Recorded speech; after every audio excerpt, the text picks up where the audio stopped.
Mobilidade Urbana. Apoio AMC. Proteger vidas, esse é o caminho. E patrocínio Assembleia Legislativa, a serviço da cidadania. Você já parou para pensar como é importante se deslocar pela cidade? É por isso que nós estamos aqui, para falar desse assunto e muito mais. O programa Mobilidade Urbana começa agora.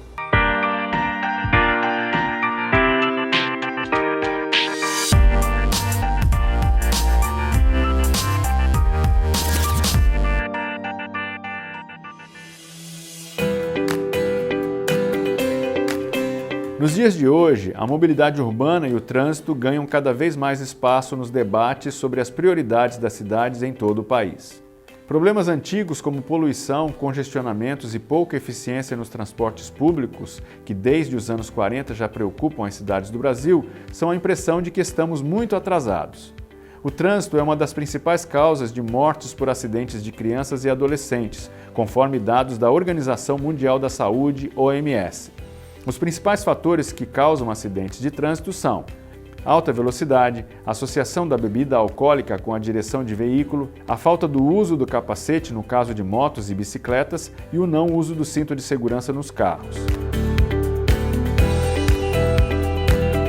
Dados do Centro de Pesquisa e Economia de Seguro da Escola Nacional de Seguros mostram que cerca de 146 bilhões de reais foram perdidos em 2016 por conta dos acidentes de trânsito, ou seja, valor correspondente a 2,3% do PIB. Para tentar inibir os hábitos ruins no trânsito, a legislação e o cumprimento de suas penas são importantíssimas. Por que será que, mesmo com o Código Brasileiro de Trânsito sendo considerado um dos melhores do mundo, os nossos números continuam tão altos nesta estatística tão triste?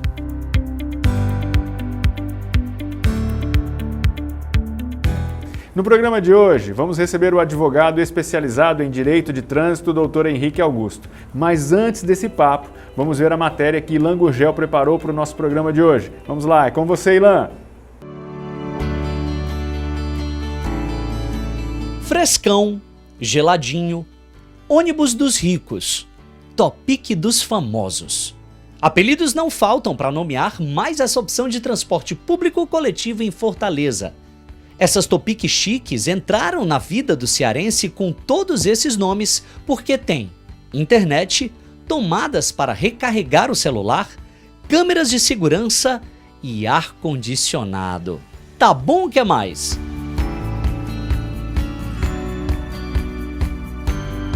Bem, o Top Bus Mais foi uma ideia que a gente teve aqui para tentar, de alguma forma, captar esse mercado que a gente vinha perdendo, né, e até uma parte que nunca nem foi do transporte coletivo. O que vinha acontecendo? A gente vinha percebendo o transporte individual, algumas pessoas que já não queriam mais usar o transporte regular coletivo como a gente tem e vinham migrando para o transporte individual, especialmente as curtas distâncias. Né, e algumas que realmente nunca chegaram a usar transporte regular optavam por transporte individual. Então a gente tentou buscar o que a gente tem de melhor no mundo moderno, tecnológico, que caiu tanto no gosto aí da população, né, que a gente poder fazer uma viagem programada para mim, não tem horário pré-estabelecido, não tem linha pré-estabelecida, roteiro, itinerário, nada. Eu chamo pelo aplicativo, então uma van, uma Sprinter, um ônibus é deslocado para me atender, né, e vai fazer o meu deslocamento. Qual é a grande diferença? Tem algumas básicas. Primeiro, ele é coletivo. Então a maneira que eu apresento ele é o transporte moderno, flexível como a gente gosta, mas que ele é amigo da cidade.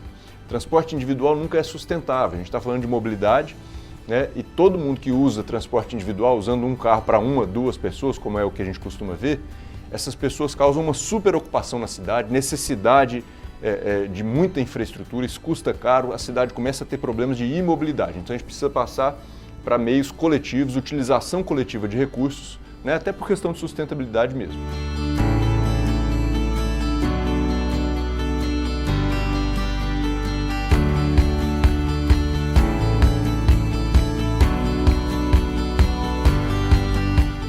Então qual é a grande diferença? Em vez dele ser porta a porta, ele tem uma pequena diferença que ele é esquina a esquina. Eu vou fazer uma pequena caminhada, vou até uma esquina que ele vai me indicar e ele vai então preparar a minha viagem para me atender. Se alguém, o aplicativo faz isso, a inteligência dele faz isso, se alguém tem uma viagem semelhante à minha, que ele perceba que pode aproveitar essa mesma viagem, então ele vai agregar uma viagem na minha viagem. A gente tem um parâmetro que é, desde que isso não incomode o passageiro anterior, ou seja, ele não pode desviar a viagem do passageiro anterior, no máximo um pequeno desvio, até 2 minutos no máximo, né, para poder atender uma outra viagem. Então eu coloquei lá um deslocamento, vou de ponto A a ponto B, e alguém pode pegar essa carona, né, nessa viagem que já está ali colocada, para poder seguir viagem, quem sabe ele vai adiante do ponto B, por exemplo, ou vai para o mesmo ponto B. Então o aplicativo faz isso de maneira inteligente e automática. Essa era a proposta, continua sendo, a gente está inclusive agora precisando expandir a oferta, nós estamos colocando mais frota, a gente estava operando com 17 sprinters e estamos acrescentando mais 20, vamos chegar a 37 sprinters, né? A gente inclusive já adquiriu esses veículos, estamos só em fase de preparação para colocá-los em operação, já tem atualmente um volume um pouco maior do que as 17, nós estamos aí perto de 30 sprinters já operando, né? E inclusive tivemos uma ampliação de bairros, porque ele tem essa característica também. Quando você entra no aplicativo, você vê as áreas que ele atende. Ele começou aqui concentrado no miolo da cidade, centro, aldeota, basicamente isso, até a Unifor ali. Depois a gente acrescentou ainda a região da Parquelândia, né, lá para o lado da Bezerra de Menezes. Então você, quando abre o aplicativo, você vê qual é a área de atendimento. E ali você diz, eu estou aqui, quero ir para cá, e ele vai então designar uma sprinter para fazer o seu deslocamento. Algumas maneiras que ele pode ser coletivo. Uma é essa que eu expliquei, né? A pessoa pede uma viagem que pode ser aproveitada por outra pessoa que ele nem conhece. Outra maneira, que é muito usada, inclusive a moda, vamos assim dizer, é o que mais é usado, que é eu mesmo, no meu chamado, acrescentar pessoas comigo, até o número total de 13.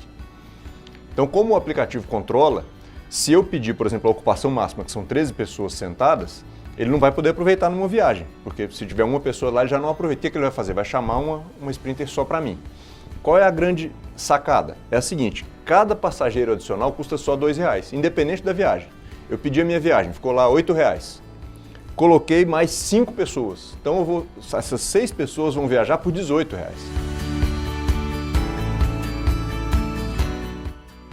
É todo um investimento que a gente fez em uma experiência agradável, moderna, né, feita sob medida para a necessidade do cliente naquela hora.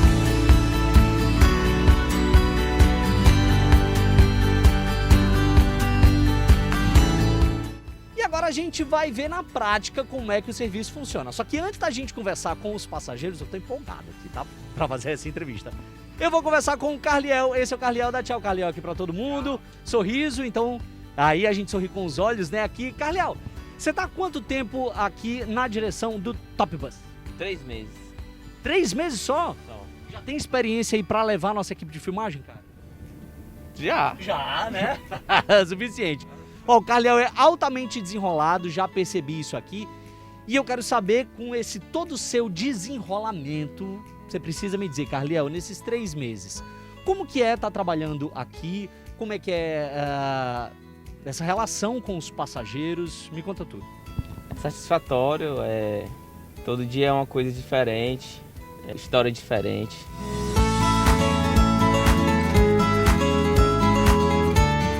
Quando você faz o pedido de uma viagem, tá? Quando você solicita lá pelo aplicativo, o Top Bus não cancela essa viagem. Isso significa dizer que se você chamar, o Carliel vai te atender. Tem muita gente que te agradece dizendo, meu Deus, graças a Deus vocês vieram, porque eu tava pedindo em outros aplicativos de carro e todo mundo cancelou. Sim, sim. Até agradece pela espera. A gente, na hora de embarcar o cliente, espera 2 minutos. Passou os 12 minutos, a gente liga para a central vai entrar em comunicação com o cliente, e aí se o cliente dá um feedback para ela, a gente espera mais 5 minutos ou a resposta do cliente, né? Entendi. Entendeu? Então a gente espera até dar alguma resposta do cliente, com alguma satisfação, a gente não vai embora do nada. Do nada, exatamente.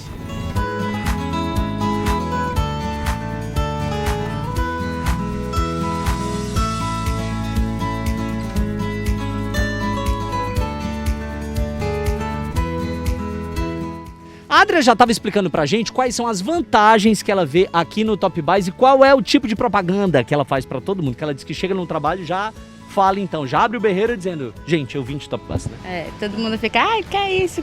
Eu digo que é uma van, só que ela aceita Passcard.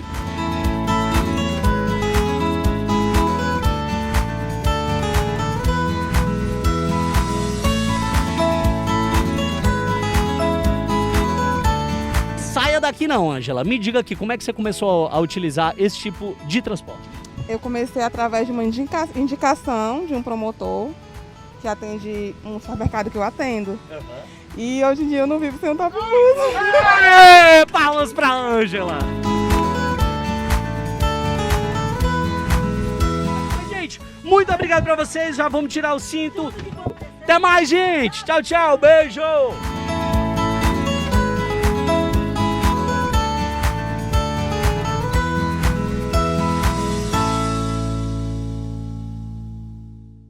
Vamos fazer um rápido intervalo e voltamos já já para conversar sobre legislação e trânsito. A gente volta já.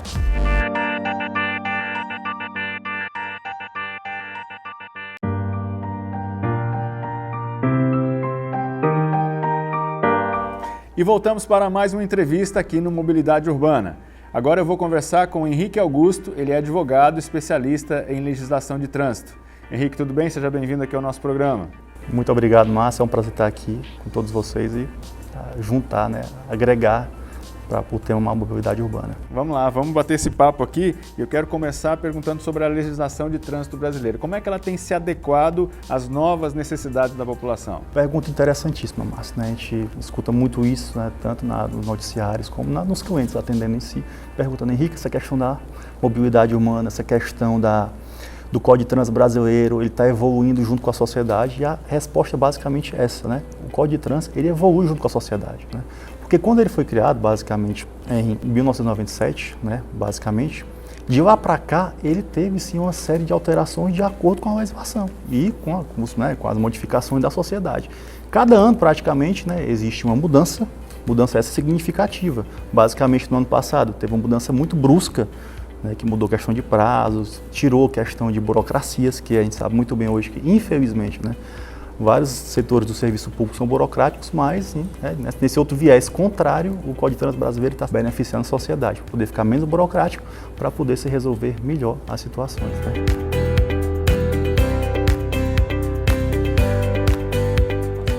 Henrique, até os americanos, eles brincam dizendo que no Brasil não existe respeito às leis não são para ser cumpridas, são sugeridas, Porque existe um desrespeito geral aqui no nosso país. Como é que faz para diminuir isso e para que as pessoas comecem a respeitar mais a legislação? Como os americanos bem falam isso, e eu também concordo, mas no meu posicionamento, conforme a gente vê, eu acredito que sim, sempre é a educação. Você melhor educando, melhor informando, você consegue construir uma verdade, construir uma regra. Porque assim, o Código de Trânsito brasileiro, ele é feito para quem? Não é só para os motoristas, mas é feito para os cidadãos, motoristas, e motociclistas, assim por diante. Quem transporta passageiros, quem transporta carga. Então, querendo ou não, engloba todas as pessoas do trânsito ali. Então, assim, a educação, a informação não é só passada para aquelas pessoas que estão dirigindo, mas para as pessoas que também estão na calçada, basicamente. Então, assim, eu acredito que a principal função, a principal opinião que eu tenho para poder melhorar o Código de Trânsito brasileiro e, consequentemente, o respeito às normas de trânsito brasileiro, não só as normas de trânsito, mas todas as normas de trânsito, é a educação. Quanto melhor você educar, melhor você vai ter cidadãos que vão poder obedecer essas leis. E, consequentemente, no colégio, nas faculdades, nos meios informativos, como nós estamos fazendo aqui, informando as pessoas. E basicamente isso, a informação juntamente com a instrução.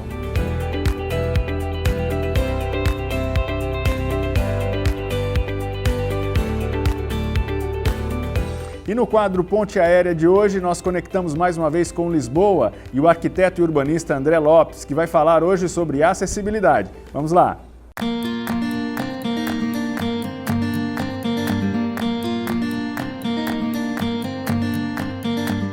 O sistema de transportes das cidades brasileiras, muitos anos atrás, adotou uma política de tarifa única. Isso é muito comum em todas as capitais. Então, paga-se um valor só e você pode circular pelo sistema. Até uns anos atrás, nós tínhamos, quando precisávamos mudar de veículo, nós pagávamos uma tarifa extra, mas desde que nós adotamos os sistemas mais inteligentes, de cartões, etc., as tarifas foram unificadas e nós temos valor por tempo de uso do sistema. Então, usar 2 horas do sistema, você paga uma tarifa só. Essa política surgiu porque, pelo fato de nossas cidades serem muito desiguais, elas criavam uma condição de periferização de populações de baixa renda. Então, se a pessoa não consegue pagar um aluguel ou comprar uma casa, ela vai ter que morar na periferia. E ela era empurrada para mais longe do centro da cidade. E isso fazia com que ela gastasse muito tempo para chegar ao centro. E uma tarifa progressiva oneraria essa população duplamente, porque tanto ela gasta muito tempo quanto ela vai gastar mais dinheiro, e ela já foi onerada por não ter dinheiro para morar num lugar mais longe. Enfim, ela perde de todos os lados. Então a política ela surgiu para tentar minimizar esses efeitos. Entretanto, o fato de nós termos tarifas únicas faz com que o processo de periferização se facilite, porque afinal de contas morar mais longe não me gera custos a mais de transporte. A solução não é fácil, tá? Não há uma resposta ideal de como se tratar essa questão, mas nós sabemos que essa lógica de periferização ela não é decorrente exclusivamente do sistema de transportes. Ela decorre da forma como nós organizamos o nosso território, da forma como nós viabilizamos, por exemplo, as políticas habitacionais. Não é por acaso que os conjuntos habitacionais eles são construídos na periferia. Existe uma lógica por trás disso. E essa lógica segue o dinheiro, né? Segue o valor do solo, segue a lógica das empreiteiras, e não há como dissociar uma coisa da outra. Então, claramente nós percebemos que uma parcela da população ela acaba sendo prejudicada por essa lógica do sistema.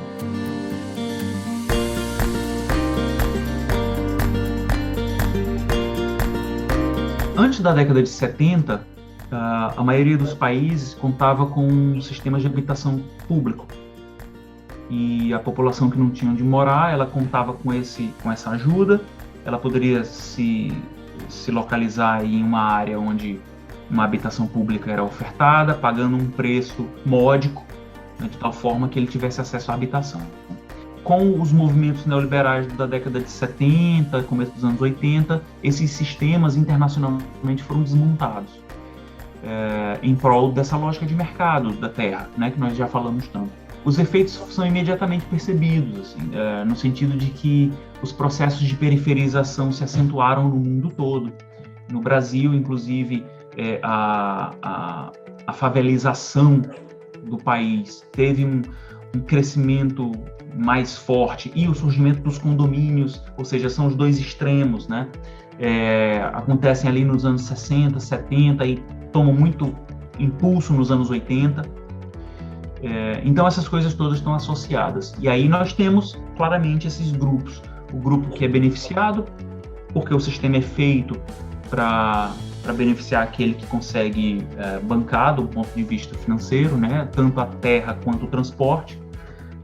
E prejudicar aquela pessoa que não tem acesso ao automóvel, que vai ser o usuário cativo do transporte coletivo e acaba tendo que ir cada vez mais longe, gastar mais tempo para conseguir viver em uma cidade.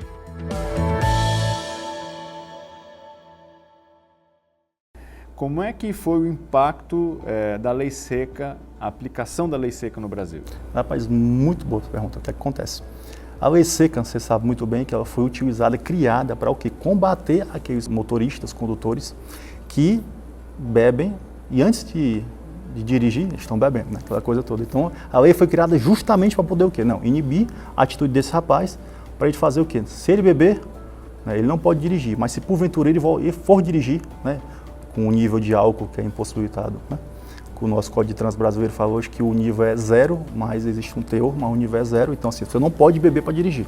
A tolerância ficou 0, né? A tolerância hoje é 0. Começou com um nível, né, de tolerância? Eu vou te explicar. Hoje a tolerância é 0, a legislação fala que é 0. Só que é o seguinte, o aparelho que mede tem um nível de erro. Esse nível de erro ele é até 0,03. Então, porventura, se a pessoa, né, por exemplo, né, segundo os estudiosos, segundo a experiência dos policiais rodoviários, assim, agentes de trânsito, basicamente, a pessoa que consome, né, uma taça de vinho, né, teoricamente ela se encaixa nesse nível. Essa margem de erro. Exatamente, a margem de erro. Só que a tolerância é 0, mas devido a essa margem de erro da máquina, porque ela não é precisa, né, aí tem esse desconto. Mas a partir do 0,04 em diante, já é, se porventura a pessoa beber e quando soprar no bafômetro, acusar esse nível do proibido, já é infração de trânsito e, consequentemente, né, vai ter as penalidades. No caso, se for o quê? O condutor ou motorista que fizeram o teste do bafômetro e acusar lá que está com o nível dentro da infração, né, da impossibilidade, ele vai ser aplicado a multa, né, de quase R$3.000, que é R$ 2.997, vai ter juntamente com isso 12 meses sem dirigir, a carteira suspensa, e ao final desses 12 meses vai ter a questão do curso de reciclagem, para ver se ele está apto realmente a dirigir. Né? E o que é que acontece? A maioria das pessoas, mesmo estando irregular, mesmo não respeitando, né, sendo aplicada a questão da lei seca neles, ainda continuam a dirigir. E a legislação do Código de Trânsito Brasileiro, para essas pessoas, também colocam outra penalidade. Qual é? Se essa pessoa que está com a habilitação suspensa devido ao bafômetro for pega dirigindo em alguma abordagem ou blitz, a multa, né, que era de R$3.000, arredondando, passa para R$6.000 e, consequentemente, a suspensão, que era de 12 meses, vai ser cancelamento. Então, ou seja, a pessoa não vai perder a carteira e só pode voltar a tentar ter a carteira novamente depois de 2 anos dela cancelada, fazendo prova de, né, autoescola, pagando taxa de autoescola, taxa de Detran, e se passar na prova do Detran, pode voltar a dirigir. Então, ou seja, voltando ao viés que você me perguntou antes, a informação é interessantíssima, mas também, né, parte-se do pressuposto que se a informação, infelizmente, não é dada e não é cumprida, tem que ter a penalidade. A penalidade também é dura nesses casos aí do bafômetro. E qual é o caso para ir preso? Qual é a condição para ser preso? Teoricamente, a lei do bafômetro, né, ela tem 4 condutas. Né? Primeiro, as 4 condutas não. Tem uma conduta que é dirigir, beber, ir e não pode dirigir. Mas se porventura a pessoa venha a beber e for dirigir, existem 4 possíveis resultados. Primeiro resultado, a pessoa, né, foi parada no blitz, ela vai e faz o teste do bafômetro, convidada a fazer o teste do bafômetro, ela faz o teste do bafômetro, assopra lá e lá cai no limite do margem de erro. Margem de erro, então ela vai isso aqui, liberada. Essa é primeira possibilidade. Certo.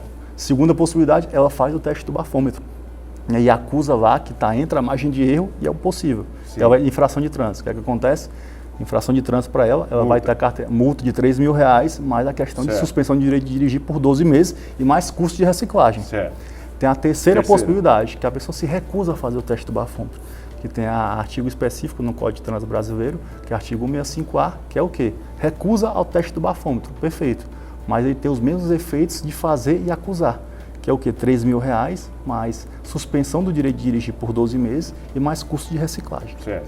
E tem a quarta possibilidade é o quê? Que o nível de álcool que a pessoa está é tão grande que já passa da infração e entra no crime. No crime, ela tem que ser conduzida à delegacia, né, e tem pena de 1 a 3 anos de prisão. Né? Então, assim, além da queda ou coisa, além da irregularidade, infração de trânsito e o crime também. Aí é o pacote completo, né?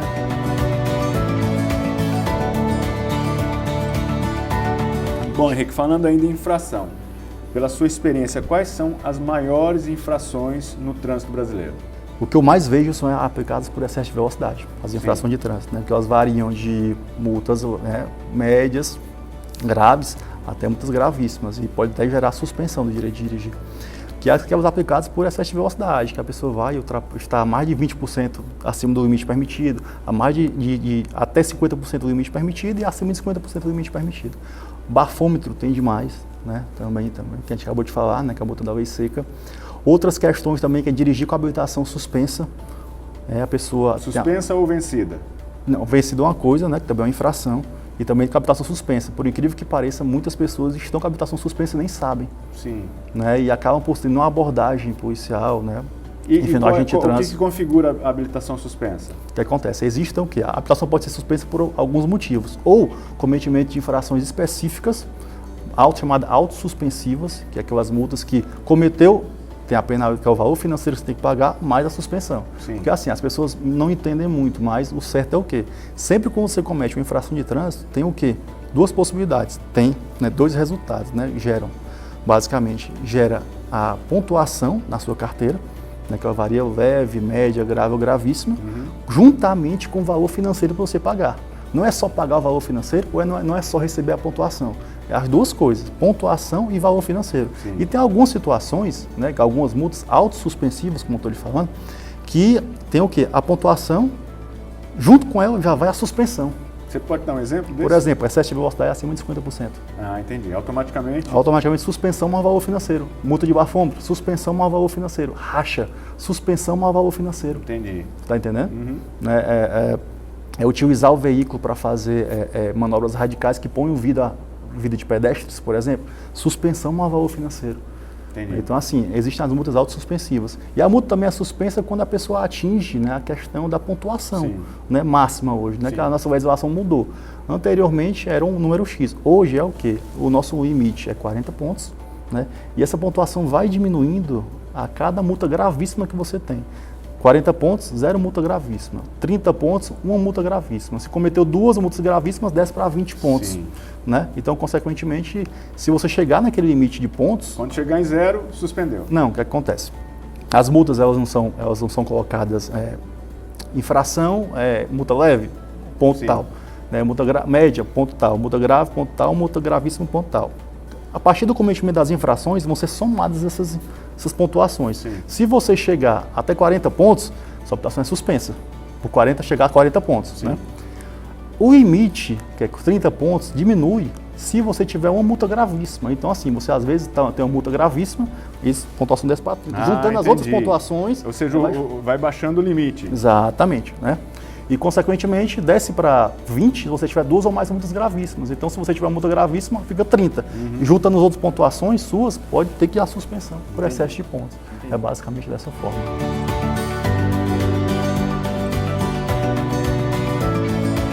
E quando o assunto é segurança, a legislação precisa andar de mãos dadas com a conscientização. Está na hora do nosso quadro Siga essa dica.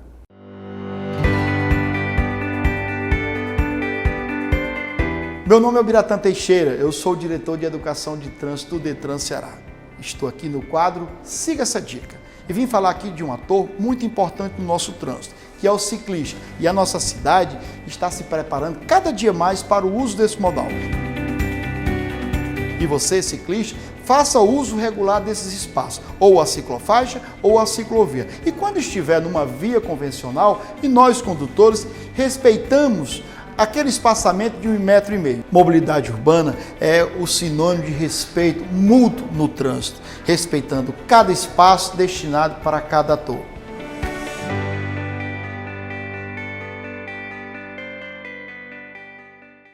Bom, para a gente finalizar, Henrique, eu queria que você falasse sobre conscientização, né? Muitas pessoas acham que não vai dar problema. Se ela for pega embriagada não vai dar problema, se ela avançar sinal não vai dar problema, se ela atropelar alguém não vai dar problema. Eu queria que você passasse esse recado aí para a nossa audiência. A educação é primordial, porque não é só porque nós somos obrigados a não fazer aquilo que nós não temos que fazer. O pensamento da norma não é esse.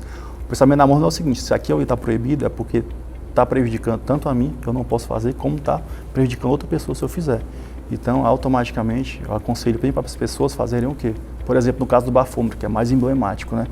As pessoas acabam ainda, infelizmente, a cometer essa infração de trânsito por pensar que não, eu consigo dirigir, ou não vai acontecer nada, ou não vai ter fiscalização.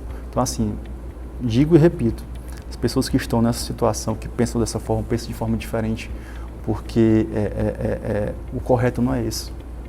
Basicamente, respeitar, você vai estar junto com a cadeia positiva, desempenhando uma situação muito melhor, porque vai estar beneficiando mais pessoas que prejudicando. Então, assim, primeira situação, obedecer sempre às leis de trânsito. A segunda situação, realmente é se informar mais, procurar mais conhecimento para poder saber o que pode e o que não pode, e, consequentemente, não fazer o que não pode.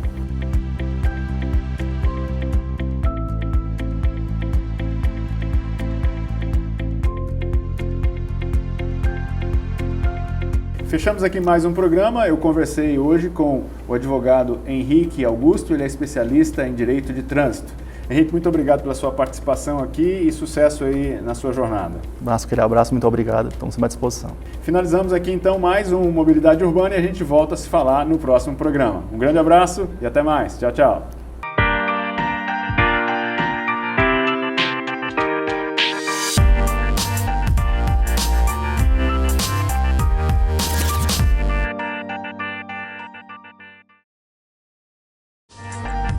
Mobilidade Urbana. Patrocínio Assembleia Legislativa, a serviço da cidadania. E apoio AMC. Proteger vidas, esse é o caminho.